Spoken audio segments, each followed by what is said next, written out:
Now let us talk about the poetry in the modern period. The poetry in the modern period is usually called as the poetry of revolt against tradition. And with tradition, we mean that the traditional poetic styles that were being followed until the Victorian era were now being challenged, revoked, discontinued, and were not considered as the best poetic methods.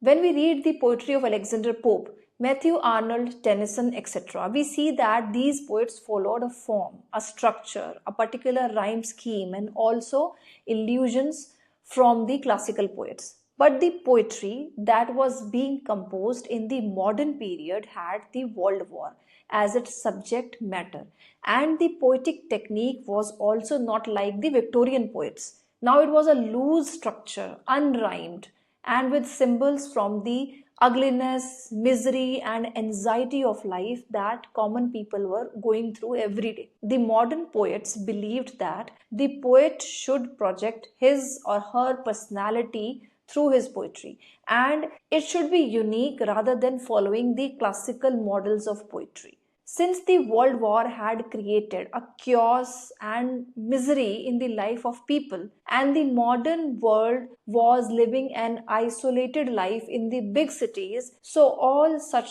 feelings of isolation and neglect and rejection became the topic of the modern poetry. There was a sense of meaninglessness in the modern poetry and a sense of uncertainty, because the World War brought this feeling of uncertainty that anytime anything could happen. So such feelings were seen in the structure and subject of modern poetry. A thing to note here before we begin with the modern poetry is that some of the features of the Victorian era continued into the early years of 20th century or the modern age, and the two important figures emerged as the leading representatives of the poetry of the old age coming into the new age, that is the modern age. So in a way, these two leading figures acted as a bridge between the Victorian age and the modern age. So who were these two poets? These were W.B. Yeats and Thomas Hardy. Yeats' speciality was that he adapted and learned from the new poetic movements that were happening around him in the new circumstances in the new modern age. Whereas Thomas Hardy was more of a traditional figure,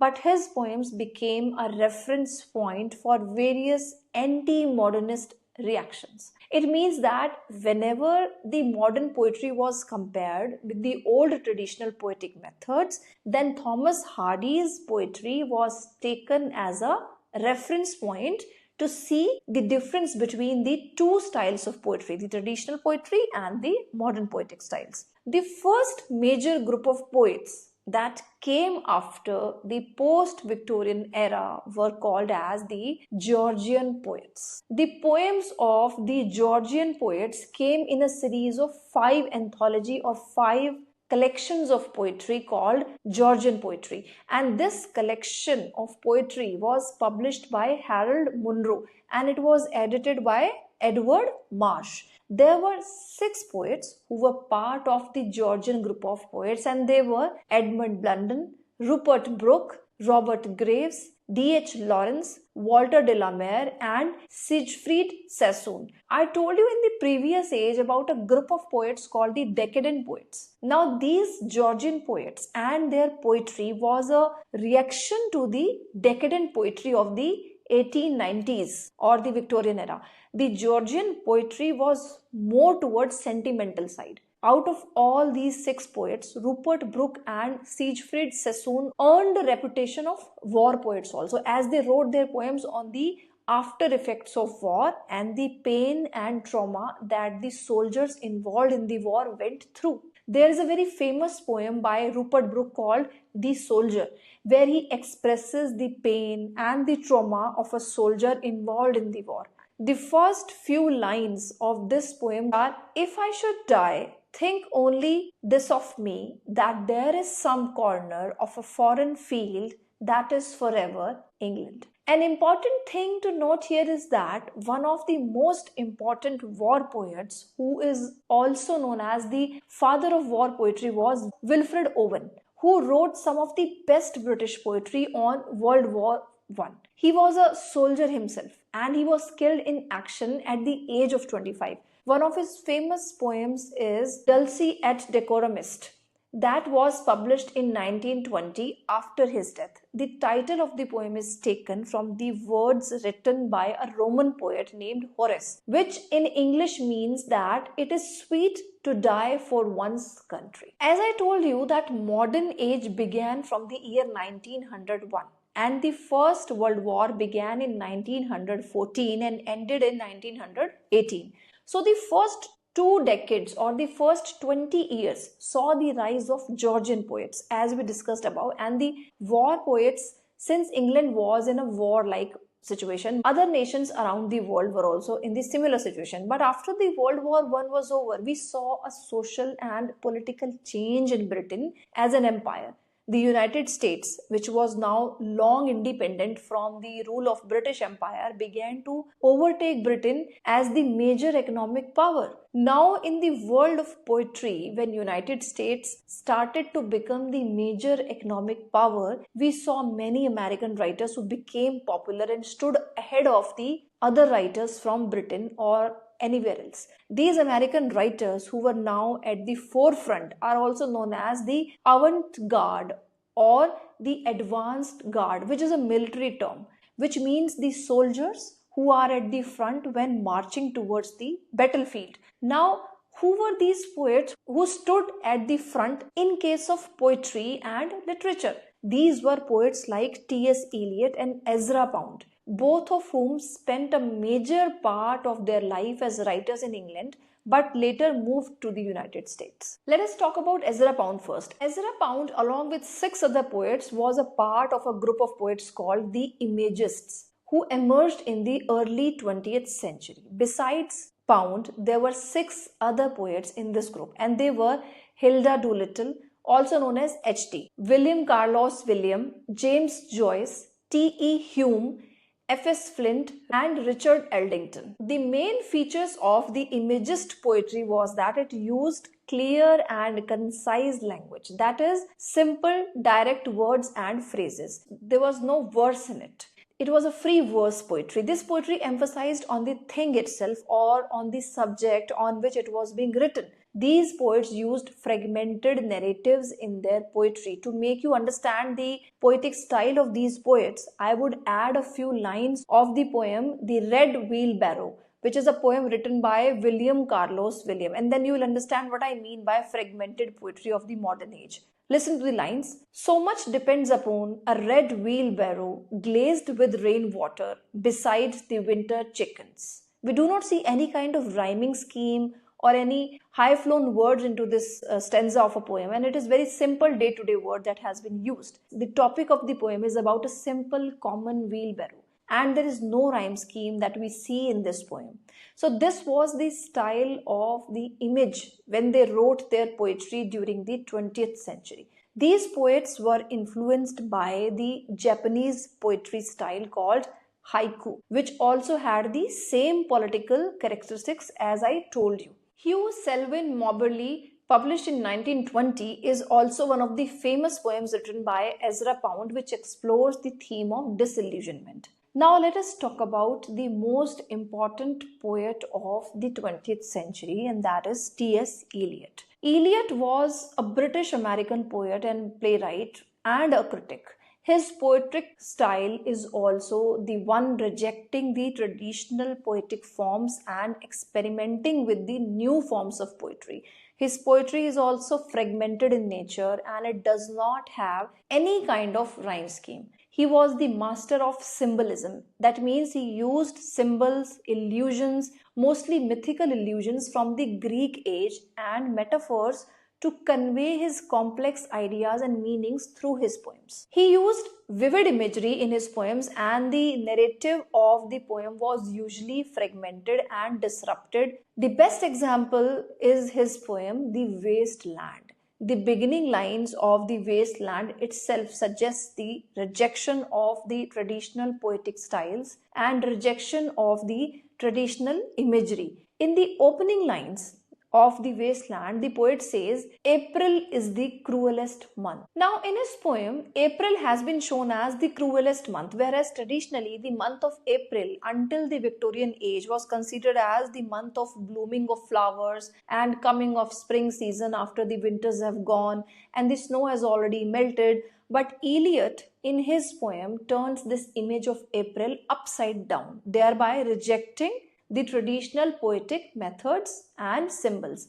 So this was a thing that was being experimented by all of the poets in the modern age. The rejection of the traditional value system or the traditional poetic styles. The major themes in T.S. Eliot's poetry were disillusionment and lack of spirituality, the continuous search of meaning and purpose in one's life, the fragmentation of modern life, differentiation between tradition and new innovations, which can also mean the tension between religion and science, and a continuous struggle for spiritual regeneration, that is, finding of faith and finding of God. These are particularly the themes of the poetry by T.S. Eliot. The most famous poem by T.S. Eliot, The Love Song of J. Alfred Prufrock, published in 1915. Then we have The Wasteland, published in 1922. Then Hollow Men, published in 1925. Then Ash Wednesday, published in 1930. And lastly, we have Four Quarters, published in 1943. T.S. Eliot received Nobel Prize in Literature in the year 1948. Other famous poets of the modern age are considered to be W.H. Auden and W.B. Yeats. First, let's discuss the poetry by W.H. Auden. Auden was a British-American poet born in 1907. He wrote poetry on various subjects like politics, love, and also religion. He started writing at a very young age, and his first collection of poems was titled Poems, which he wrote at the age of 23. Some of his most famous poems are Muse Debut Arts, published in 1939, which is a meditative poem on art and human suffering. Then we have The Unknown Citizen, 1939, which is a commentary on modern bureaucracy. Then September 1, 1939, which is again a poem reflecting on the outbreak of World War II, since the World War II began in the year 1939. Then we have If I Could Tell You, published in 1940, which is a poem on the passage of time. An important point to note here is that Auden's poetry influenced the development of the literary theory called New Criticism, which I shall explain in a separate lesson on the literary theory and criticism. Auden won the Pulitzer Prize in 1948 for his poem The Age of Anxiety. The title of this poem itself suggests us that here Auden has talked about the society after the World War II. Now coming to next important poet, that is W.B. Yeats. Yeats was an Irish poet, playwright and a politician. He is considered one of the greatest poets of the 20th century. He fought for the cause of the independence of Ireland, and he was a part of the Irish Rebellion also. Many of his poems reflect his cause of the Irish Rebellion. Most of his poems draw its themes and subject matter from the Irish mythology, Irish folklore, and Irish mysticism. His poetry is believed to have created a sense of Irish nationality or Irish national identity because it was written to make them free of the British rule. He also wrote in free verse style. Some of his famous poems are The Lake Isle of Innisfree, published in 1890. Then the next poem, 1919, published in the same year. Then The Second Coming, published in 1921. Then A Prayer for My Daughter, published in 1921. Sailing to Byzantium, 1928. A Dialogue of Self and Soul, 1933. The Wild Swans at Cool, 1917. And Under Ben Bulben, published in 1939, which was also his final and the last poem.